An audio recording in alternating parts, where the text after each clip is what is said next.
Hello FMCA members, Gary Bunzer, the RV Doctor here, to announce another opportunity to attend the RV Basics Workshop program presented by FMCA Academy. Our next RV Basics Workshop will be held in Gillette, Wyoming prior to the 98th FMCA International Convention and RV Expo at the beautiful Campplex multi-event facility. The convention dates are July 18th through the 21st, but RV Basics will be presented July 15th through the 17th.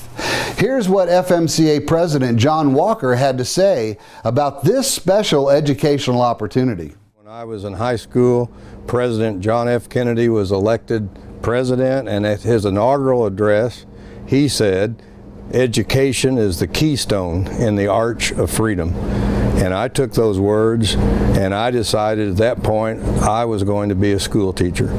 And if you would see the students that are going through our RV Basics class, see the expressions on their faces, their comments, their enthusiasm, FMCA as the greatest reservoir of educational RV information in the world.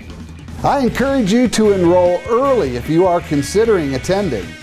Our last presentation, held in Perry, Georgia last March, was sold out well before the convention, and seating is limited, so make your reservations now.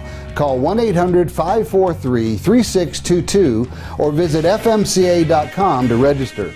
See you in Gillette.